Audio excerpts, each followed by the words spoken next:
Netanyahu के लिए कहा जाता है कि वो एक बार कोई बात ठान लेते हैं तो उससे पीछे बिल्कुल नहीं हटते हैं। बाइडेन की अपील की इसी वजह से खाली जा रही है। हालांकि बाइडेन कदम कदम पर इजरायल के साथ देते आए हैं और वो किसी भी कीमत पर ये नहीं चाहेंगे कि युद्ध में इजरायल का कोई नुकसान हो। लेकिन नेतन्याहू अपनी जिद पे अड़े हैं। गाजा में बारूदी जाल का इशारा बाइडेन दे रहे हैं, लेकिन नेतन्याहू बाइडेन की बात सुनने को बिल्कुल तैयार नहीं। इसका नतीजा क्या होने वाला है, आपको इस रिपोर्ट के जरिए दिखाते हैं।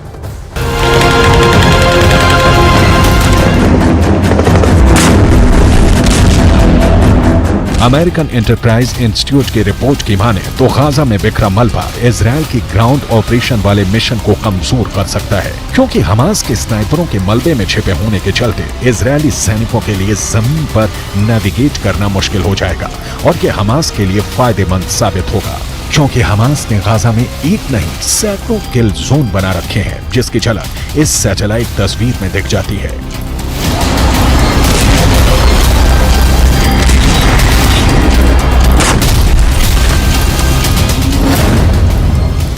सीमा पर मौजूद दीवार को पार कर इजरायल की सेना जैसे जैसे गाजा में अंदर दाखिल हो रही है, वो हमास के बनाए किल जोन के और करीब पहुंचती जा रही है। सैटेलाइट तस्वीर में पीले रंग के जो तीर के निशान बने हैं, वो इजरायल के सैनिकों के गाजा में दाखिल होने वाले रास्ते हैं। लेकिन अमेरिकन एंटरप्राइज इंस्टीट्यूट की रिपोर्ट की माने तो ये रास्ते इजरायल के सैनिकों को हमास के किल जोन की तरफ ले जा रहे हैं। किल जोन नंबर 1, किल जोन नंबर 2, किल जोन नंबर 3, किल जोन नंबर 4, किल जोन नंबर 5, किल जोन नंबर 6, किल जोन नंबर 7, किल जोन नंबर 8, किल जोन नंबर 9, किल जोन नंबर 10, किल जोन नंबर 11, किल जोन नंबर 12, किल जोन नंबर 13, किल जोन नंबर 14, किल जोन नंबर 15।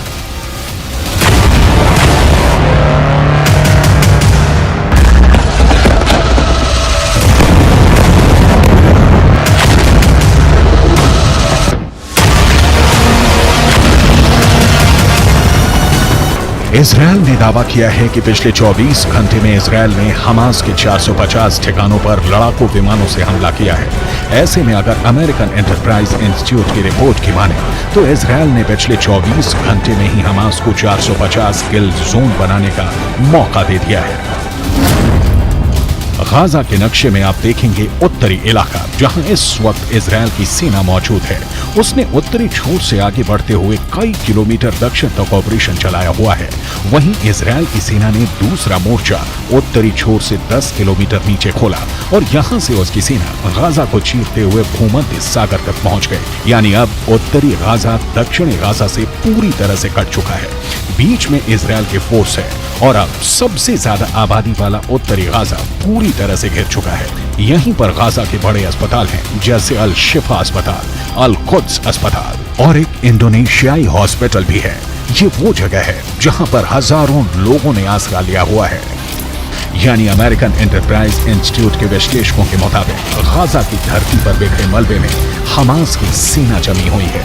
इस मलबे वाले इलाके में अगर इजरायल की सेना घुसी तो उसका सामना हमास के स्नाइपरों से होगा। इजरायल की सेना अपने मरकावा टैंक के साथ गाजा में दाखिल हो रही है। इजरायल का मरकावा दुनिया के सबसे सीक्रेट टैंक के रूप में पहचाना जाता है, जिस टैंक के खिलाफ अचूक माने जाने वाली मिसाइल भी नाकाम हो जाती है। लेकिन गाजा का दावा है कि वो इन टैंकों को भी फोड़ सकता है। हमास की इस तैयारी को देखिए, ये तैयारी गाजा में स्ट्रीट फाइट के लिए हो रही है। इजरायल की फौज जब गाजा के बीचों बीच पहुंचने की कोशिश करेगी तो उसके सामने इस तरह का चैलेंज होगा। गाजा में हमास के लड़ाके मुकाबला करने को तैयार मिलेंगे। हमास के स्नाइपरों का सबसे बड़ा मददगार हमास के हथियार बनने वाले हैं। उसका गुरिल्ला युद्ध कौशल रहने वाला है।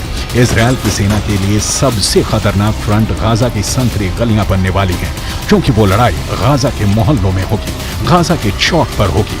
कमरों से गोलियां दागी जाएंगी, सड़कों पर बख्तरबंद गाड़ियां मोर्चा संभाल लेंगी, एंटी टैंक मिसाइलों से बारूद बरसाएंगी, हैवी मशीन गन दनादन चलेंगी।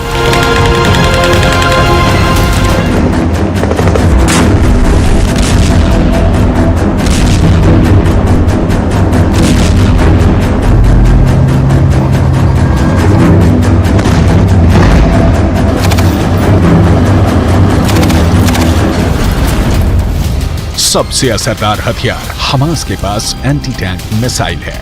ये मिसाइलें मरकावा पर मौत बनकर बरसेंगी और मरकावा धुआं धुआं हो जाएगा। अगर यह हमला गोरिल्ला वॉर के तौर पर हुआ तो गाजा में भी यूक्रेन के मारियोपोल जैसी तस्वीर देखने को मिल सकती है।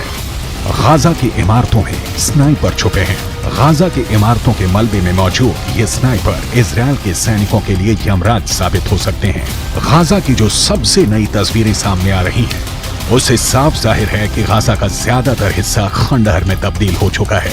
लेकिन खुफिया रिपोर्ट की माने तो इसी खंडहर में इजरायल की सेना को खंड खंड करने का खतरनाक प्लान तैयार है।